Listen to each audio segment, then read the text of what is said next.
26 जनवरी को होने वाली ट्रैक्टर रैली पर आज किसानों और पुलिस के बीच तीसरे दौर की बैठक भी बेनतीजा रही। करीब 2 घंटे तक चली बैठक में किसान ट्रैक्टर रैली निकालने की मांग पर अड़े रहे, जबकि पुलिस ने गणतंत्र दिवस की सुरक्षा का हवाला देते हुए रैली की मंजूरी देने से फिलहाल इनकार कर दिया है। तो प्रस्ताव किसानों की बैठक को लेकर जो दिया गया उस पर बहुत साफ नहीं किसानों का नजरिया दिख रहा है। 26 जनवरी को होने वाली ट्रैक्टर रैली पर आज किसानों और पुलिस के बीच तीसरे दौर की बैठक भी बेनतीजा रही। करीब 2 घंटे तक चली बैठक में किसान ट्रैक्टर रैली निकालने की मांग पर अड़े रहे, जबकि पुलिस ने गणतंत्र दिवस की सुरक्षा का हवाला दिया कि आप गणतंत्र दिवस की सुरक्षा के मद्देनजर इस तरह का कदम ना उठाएं। रैली की मंजूरी देने से फिलहाल उन्होंने इनकार कर दिया है, लेकिन किसान अपने उस हट पर अड़े हुए हैं कि गणतंत्र दिवस के दिन वो क्यों नहीं ट्रैक्टर परेड निकाल सकते हैं। और बड़ी खबर यह कि दिल्ली के पुलिस कमिश्नर एस.एन. श्रीवास्तव ने पहली बार गणतंत्र दिवस परेड की तैयारियों और किसानों की ट्रैक्टर रैली पर बात की है। न्यूज 18 से एक्सक्लूसिव बातचीत में उन्होंने साफ कर दिया कि कानून व्यवस्था को लेकर पुलिस पूरी तरह मुस्तैद है। उन्होंने किसानों के साथ बातचीत में समाधान निकालने की भी उम्मीद जताई है। दिल्ली के सिंघू, टीकरी और गाजीपुर बॉर्डर पर किसानों का आंदोलन लगातार जारी है। वहीं दिल्ली पुलिस भी पूरी मुस्तैदी से तमाम बॉर्डर्स पर तैनात है। इसी बीच 26 जनवरी यानी गणतंत्र दिवस का कार्यक्रम भी होना है। इन सब मुद्दों पर बात करने के लिए हमारे साथ दिल्ली पुलिस के मुखिया police commissioner SN. Srivastava ji हैं।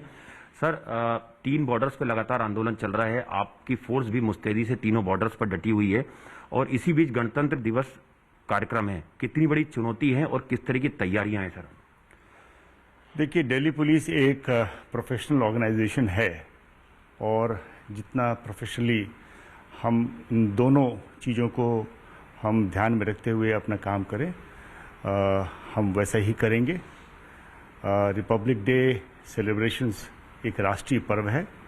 हम सभी का कर्तव्य बनता है कि हम इस राष्ट्रीय पर्व पे पूरा अच्छे इंतजाम करें ताकि सभी कोई हर्ष और उल्लास के साथ हम राष्ट्रीय पर्व मना सकें।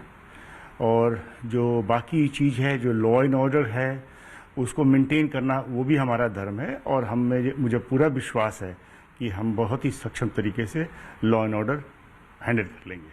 सर, जिस तरह से किसानों का लगातार आंदोलन चल रहा है सरकार के साथ और पुलिस के साथ, उनकी बातचीत भी चल रही है, पुलिस के साथ आज भी उनकी बातचीत हुई है, लेकिन किसान लगातार ट्रैक्टर रैली निकालने पर अड़े हुए हैं, ट्रैक्टर परेड निकालने पर अड़े हुए हैं 26 तारीख को।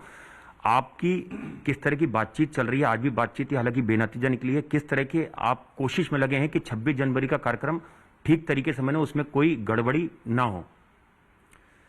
मैं इस विषय पे इतना ही कहना चाहता हूं कि ये एक संवेदनशील विषय है और इस पे जितना भी हम लोग परामर्श कर रहे हैं और बातचीत के जरिए इस जो विषय है उसको हम सुलझाना चाहते हैं। ऐसा करना चाहते हैं कि हमारा रिपब्लिक डे अरेंजमेंट्स में किसी प्रकार का कोई बाधा ना हो, क्योंकि रिपब्लिक डे का इंतज़ाम वृहद क्षेत्र में होता है, तो बहुत ज़रूरी है कि हम इस चीज़ का ध्यान में रखते हुए ही जो कुछ करना चाहते हैं करें।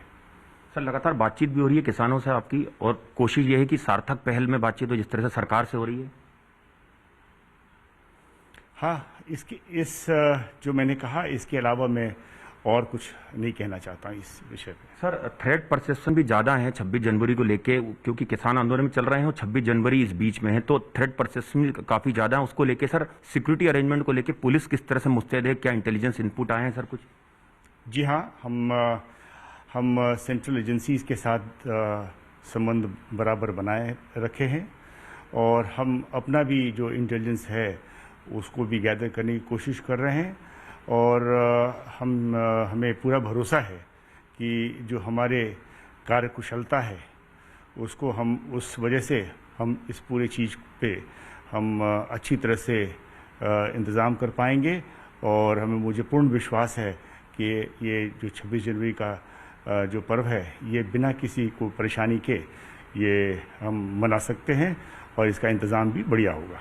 सर, बॉर्डर्स पर जिस तरह से एक तरफ किसान डटे हुए हैं, एक तरफ फोर्स मुस्तैदी से अपनी ड्यूटी कर रही है, आप भी तमाम बॉर्डर्स पर आपने लगातार विजिट किया है, पुलिस का मनोबल बढ़ा रहे। जो कड़कड़ाती ठंड में जिस तरह से किसान आंदोलन कर रहे हैं, फोर्स भी अपनी ड्यूटी बखूबी निभा रही है, उसको लेके सर किस तरह का संदेश आप पुलिस कर्मियों को देना चाहेंगे और मोटिवेट करने के लिए? हाँ, ये काफ़ी ठंड है और जो वर्किंग एनवायरनमेंट है, जाहिर है कि टफ है, लेकिन हमारा जो पुलिस ऑर्गेनाइजेशन है वो एक ट्रेंड ऑर्गेनाइजेशन है। तो ऐसे में ये जानते हैं कि किस प्रकार से अपना बचाव करते हुए हम काम कर सकें। दूसरा, हमने जब भी डिप्लॉयमेंट करते हैं और सारा इंतज़ाम में उनकी कन्वीनियंस और क्या चीज़ उनसे संभव है और क्या उनको सपोर्ट चाहिए, उन सारी चीज़ों को ध्यान में रखते हुए करते हैं। जैसे कोविड का और कोल्ड का, ठंड का, इन दोनों का भी इंतज़ाम किया गया है। टेंट्स भी लगाए गए हैं, दवाइयाँ भी दी जा रही हैं और बराबर संपर्क भी किया जा रहा है। सर, कोविड में जो पुलिस पर्सन इफेक्टेड हुए हैं सर, उनके वेलफेयर के लिए पुलिस महकमा क्या कर रहा है सर? हम तो शुरुआत से ही जब से कोरोना का पहला इंस्टेंस आया था, तब से ही हम हमेशा, जब कि हम कोरोना से जंग लड़ रहे हैं, तभी से हम अब हमेशा अपने पुलिसकर्मियों का स्वास्थ्य का भी ध्यान रखा है। उनको किस प्रकार से सशक्त बनाया जाए, कैसे ये कोरोना स्प्रेड ना हो, और अगर कभी बीमारी हो जाती है तो कैसे इलाज किया जाए।